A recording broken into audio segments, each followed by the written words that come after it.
नमस्कार, पहला प्रणाम। मैं हूं दान सिंह नौतेला, उत्तराखंड देवभूमि से।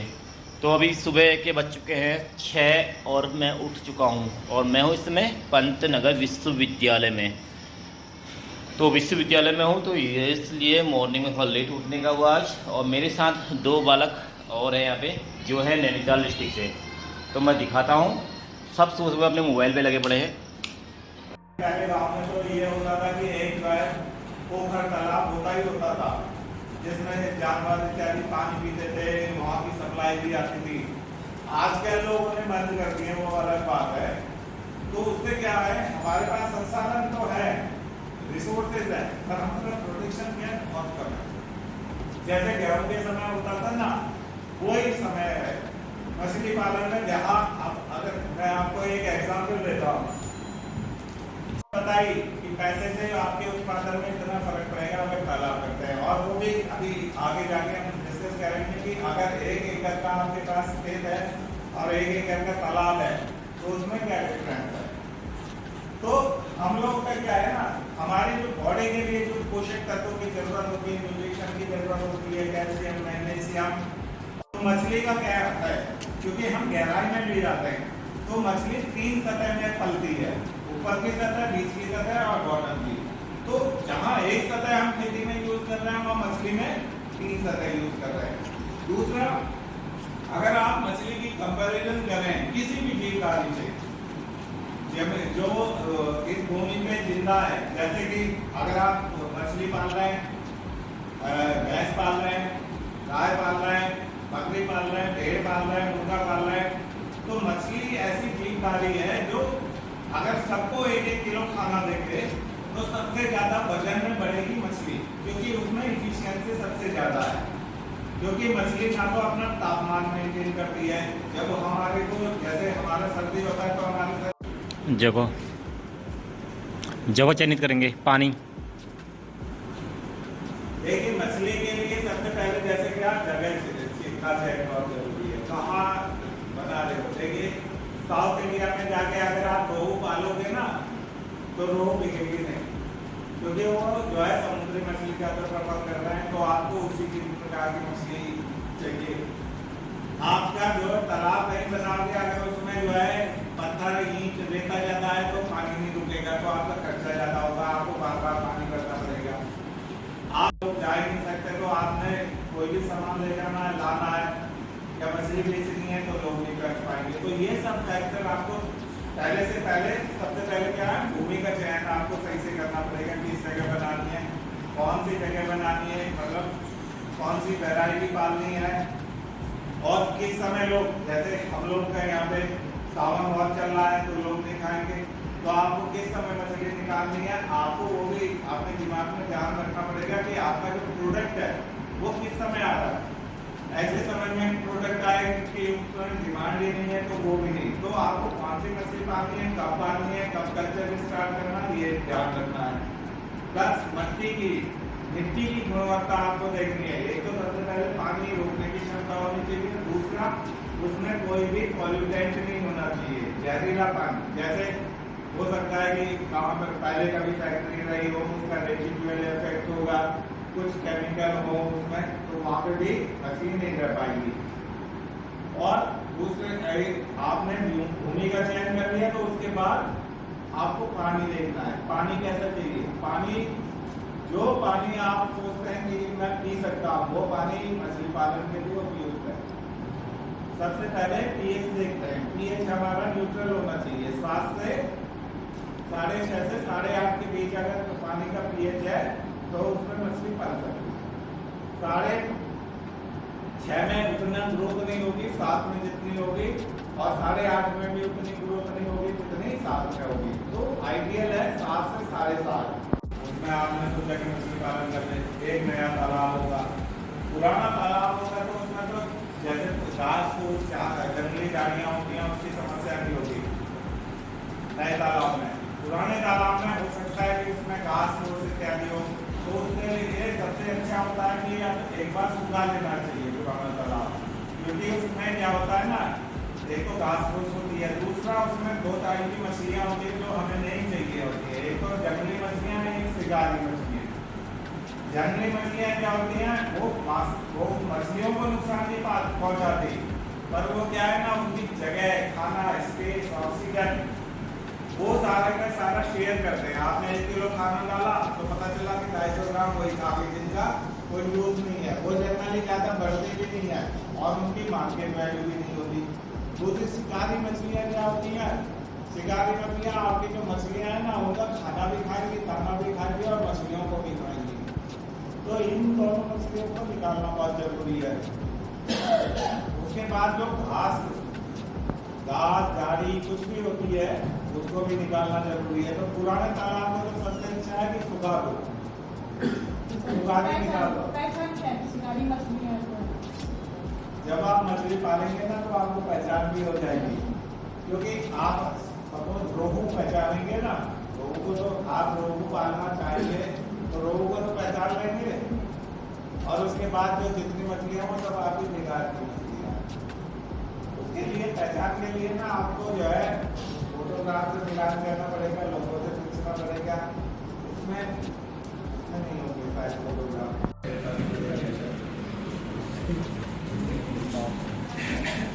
तो जब आप तो एक तो हाथ से निकाल सकते, सबसे पहले आप जो है इत्यादि से, आपने देखा होगा ना हरा हरा कलर पानी का आता है, वो होता है प्लांट का, छोटी छोटी वनस्पतियाँ होती है उनसे, और उनपे छोटे छोटे बहुत छोटे कीड़े होते हैं, उसको खाते हैं, मछलियाँ वो खाती हैं। तो वो नदी नालों में तो अपने आप बनते, पर आपके तालाब में बनने के लिए आपको गोबर, चूना या सिंगल सुपर फास्फेट इस तरह का डालना। जैसे आपको सिंगल सुपर फास्फेट मतलब आपको करीब करीब 20 किलो पर महीना, हर महीने 20 किलो डालना पड़ेगा। तो उससे क्या है ना, आपका प्लैंटन का जो हम कहते हैं उसको प्राइमरी प्रोडक्टिविटी, प्राइमरी प्रोडक्टिविटी क्या होती है, एक तो खाना तालाब में बनता है, दूसरा खाना क्योंकि हम बहुत सारी मछलियों को डालना है, वो खाना पर्याप्त नहीं होता, तो हम बाहर से लेते हैं, जिसको सप्लीमेंट्री फीड कहते हैं। तो जो प्राइमरी प्रोडक्टिविटी होती है वो पहला खाना होता है। तो इसमें 3 लेयर होती है, तालाब में 3 सतह में बांटा गया है, ऊपर की, बीच की और तले की। तीनों सतहों में 30-30% मछलियाँ डालते हैं, और जो बाकी जो 10% होते हैं ना, वो ग्रास कार्प डाल देते हैं। ग्रास कार्प मतलब वो घास खाने वाली, जो बड़ी बड़ी घास को खाती है। तो 90% मछली तो आपकी वैसे आएगी। अब आपने जैसे 6 प्रजाति डाली है, देखो पहाड़ में जहाँ आपका ठंडा है ना, वहाँ पे 6 प्रजाति तो नहीं हो सकती। जैसे अल्मोड़ा वगैरह में ना, तो आप रोहू छोड़िए, आप डालिए सिल्वर कार्प, ग्रास कार्प, ये जो तीन वाली है ना, नीचे वाली, जहाँ पे भी ठंडा ज्यादा होता है, ये नीचे वाली। देखिए जब हम ये सारा मछलियों को एक साथ पाल सकते हैं, माता आ गई, मछली केवल एक ही पलेगी, ठीक है। सिल्वर ग्रास काले तो और अगर आपने 6 प्रजाति डाली है तो ये रेशियो होगा, 4 प्रजाति डाली है तो ये रेशियो होगा, ठीक है, और 3 प्रजाति डाली है तो ये रेशियो होगा। ये देखो, इसका पेज आपको भीमताल मिल सकता है, पंतनगर मिल सकता है, रामनगर मिल सकता है और इंदौर मिल सकता है। जितनी बड़ी मछलियाँ का बीज होगा ना, जब आप पहाड़ पे गाड़ी चलाएंगे ना, वो एक दूसरे से टकराएगा, वो टकरा के मिल जाता है।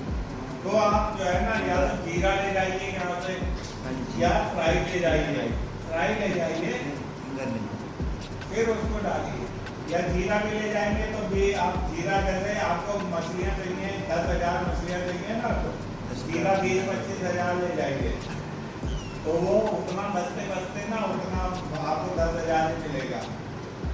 मतलब आपको अगर उसको तालाब में डालेंगे ना, पहले छोटे तालाब में डालिएगा, तो वो बड़े साइज तक खाने में आपका करीब 60-70% तो मर जाएगा।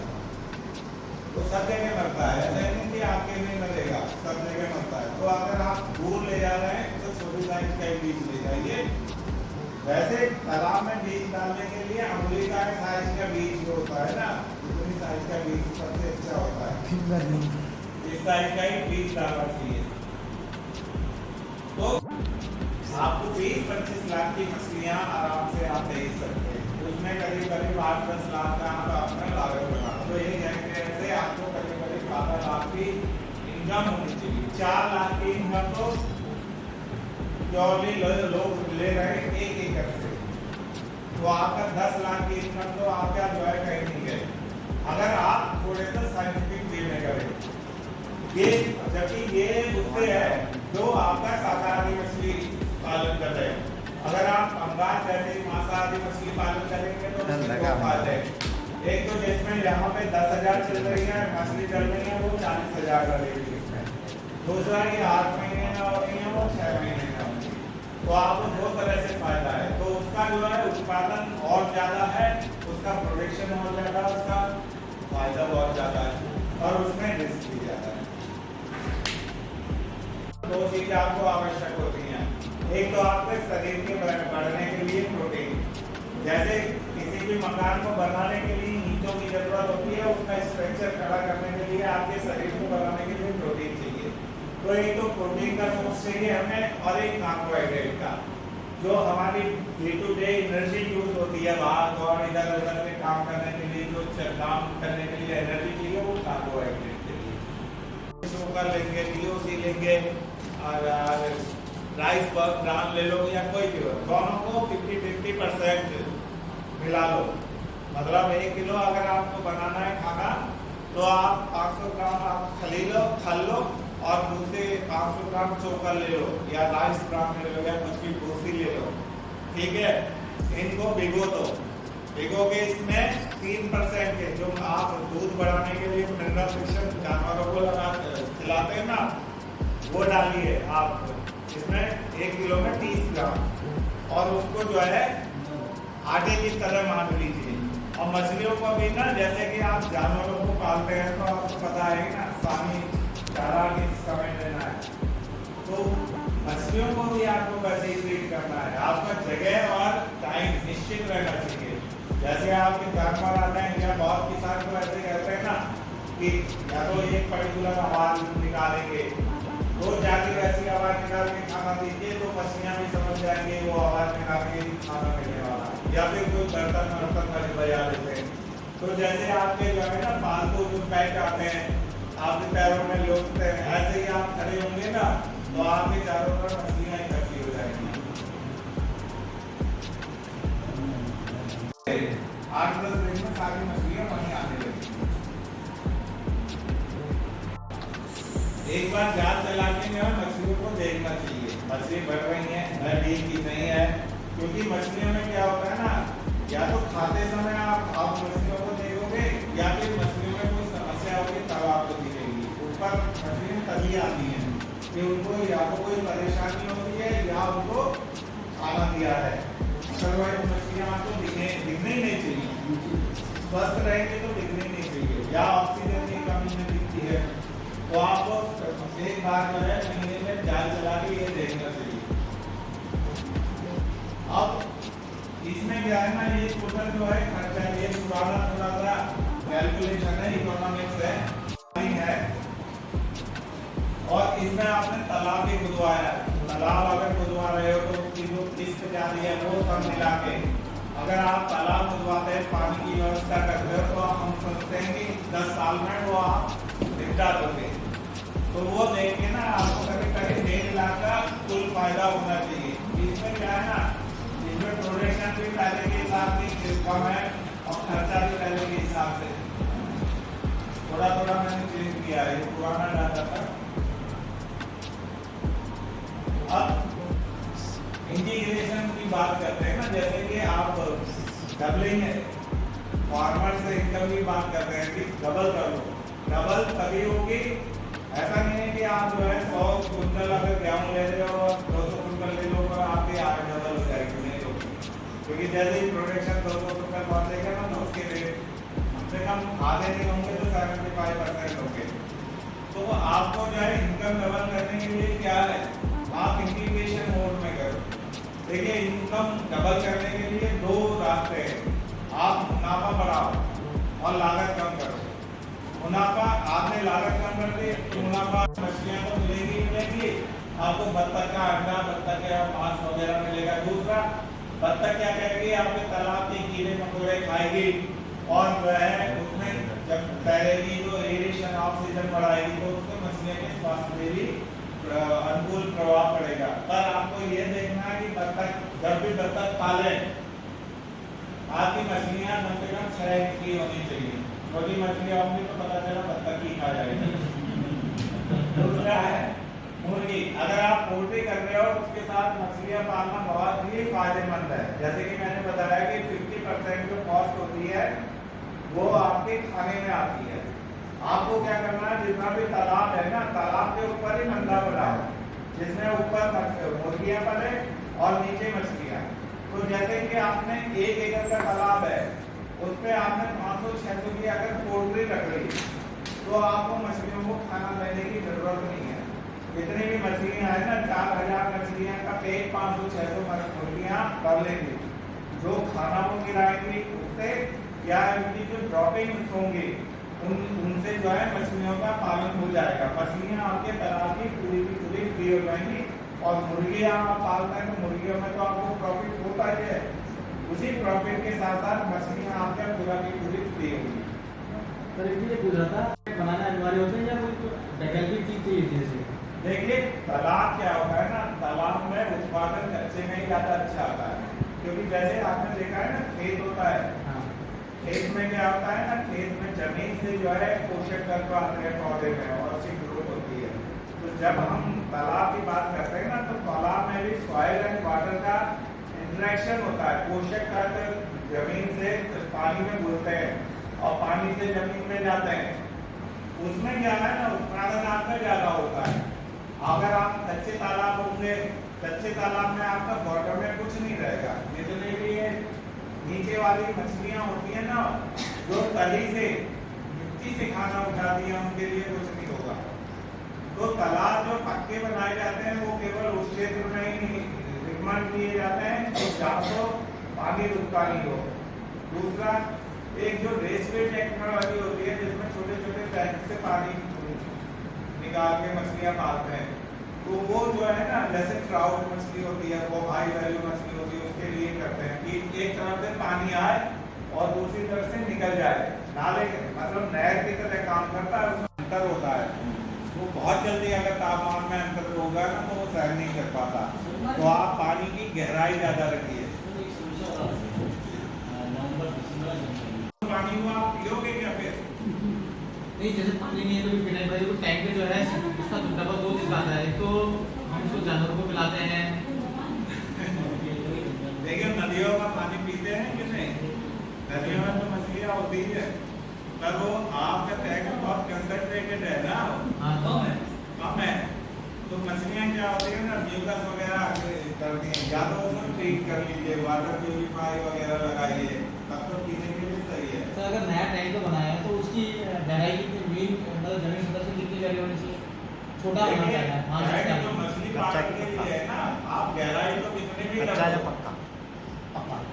जितनी ज्यादा गहराई करोगे मछलियों के लिए उतना ही अच्छा है, क्योंकि जितनी ज्यादा गहराई करोगे उतना ज्यादा पानी नीचे चलेगा।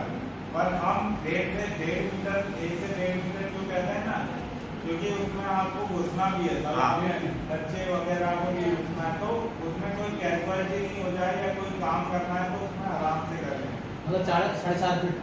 अदरवाइज 1 एकड़ का तालाब है आपका 1 मीटर, वही तालाब 1 एकड़ का आपने 2 मीटर पानी भरा ना, तो मछलियों की संख्या आप डबल कर सकते हैं, क्योंकि आपको वॉल्यूम ज्यादा लगेगा। ठीक है, हम लोग क्या डबल स्टोरी बनाते हैं ना, तो उतने नर्सरी टैंक का मुश्किल अनुसार तो मिल जाते हैं, क्योंकि बहुत सारे फार्मर ना यहाँ पे क्या करते हैं ना, मछलियों को जैसे फरवरी में आपको बीज मिलेगा, फरवरी से मिलना स्टार्ट हो जाता है, पर फरवरी को आपको बड़ा बीज भी मिल जाएगा, क्योंकि बहुत सारे किसान क्या करते हैं ना, स्टॉकिंग ज्यादा रखते हैं नर्सरी टैंक बीज बेचने के लिए। वो बीज आपको देंगे 200 से 250 रुपए किलो के हिसाब से, तो वो बीज को आप पालेंगे। जो स्टैंडर्ड ग्रोथ होती है ना, क्या होती है ना कि 1 साल मछलियों को खूब ज़्यादा संख्या में छोटे से तालाब में रखा और उसके बाद उनको बड़े तालाब में हम डाल देते हैं। तो उसमें क्या होता है ना कि आदमी एकदम प्रेशर में जब रहता है, ना उसको खाना मिल रहा है ना रहने की जगह मिलती है, फिर उसको निकाल के अच्छी जगह डाल देते हैं ना, तो उसमें एकदम जो है जोश बढ़ जाता है, तो वो खाता पिया आपको अच्छे से वृद्धि होता है। तो उसमें स्टैंडर्ड ग्रोथ वाले में आपको 3-4 महीने में भी एक 700-800 ग्राम की मछलियाँ हो जाएगी। 3-4 महीने अगर आपको ईयर में लेनी पड़ेगी, पर एक साल पुराना जो बीज है तो स्टैंडर्ड, या आप भी छोटे तालाब में ऐसा कर सकते हो। छोटे तालाब में आप बहुत ज़्यादा संख्या में बीज पालोगे, उसमें मैनेजमेंट प्रैक्टिस आपको करनी पड़ेगी, ऑक्सीजन तो मेंटेन करनी पड़ेगी। गाय के साथ भी कर सकते हैं, गाय का क्या है ना गोबर, हम उसको यूज करेंगे, बकरी के साथ भी कर सकते हैं। एग्रीकल्चर के साथ करते हैं तो उसमें भी जैसे आप उसको बना के डायरेक्ट भी बेच सकते हैं, कि आप उसको फ्रिज में जैसे आजकल टिक्की आती है, स्पाइडी आती है, फ्रेंच फ्राइज आते हैं, आप लोग भी रखते होंगे अपने फ्रिज में, फ्राई करके कोई आया दे दिया, उस टाइप से भी बेच सकते हैं। सर जैसे ये हम एक्वेरियम की बात है, एक्वेरियम पे कुछ ऐसा प्रोग्राम है आपके यहाँ कि एक्वेरियम जैसे बनाना है, वो सारी चीज़ उसकी जो हम लोग कराते हैं एक्वेरियम की 4-5 दिन की ट्रेनिंग काशीपुर में जी, पर मेरे ख्याल से ये लोग करा ले, क्योंकि आप अल्मोड़ा से आके तो हमारा जो अल्मोड़ा का क्षेत्र नहीं है, आपको नगर के लोग देखते हैं। अगर ये प्लान कर सकते हैं तो एक्वेरियम की ट्रेनिंग हम दे सकते हैं।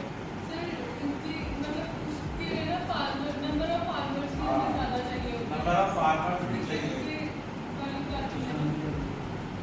क्योंकि उसमें क्या है ना, उसमें केवल आपको रली नहीं, क्योंकि हमने आपको बना के भी सिखाना पड़ेगा। हम उसको ना हमने शिफ्ट कर दिया, अभी मछली पालन को जो हम अभी कर रहे थे हमने उसको ऑर्नामेंटल पे शिफ्ट कर दिया, क्योंकि ब्रीडिंग आप कर पा रहे हैं ना, ब्रीडिंग सर नेचुरल हो रही है अभी, नेचुरल होती है, जैसे गप्पी मूली ये सब तो नेचुरल ही होती है। अगर आप वो ही मेंटेन कर पाते हैं ना, 20-20, 25-25 रुपए की, तो वही मछली बिक जाती अभी है। हमने रेड गोल्डन पे शुरू किया है। तो बीच में हरेला था, हरेला 17 तारीख को था, 17 जुलाई। तो यहाँ पे भी हरेला पर्व बनाया गया कृषि विश्वविद्यालय पंतनगर में। ये देख रहे हैं आप, यहाँ पे हरेला उद्यान लिखा है। और जब मैंने यहाँ खेतों में देखा ना, प्लांटेशन कर रखा है इन्होंने इस बार, पिछली बार ऐसा कुछ नहीं था। इस बार ये गेट बना है और इस गेट पे इन्होंने लिखा है हरेला उद्यान, ये देखिए।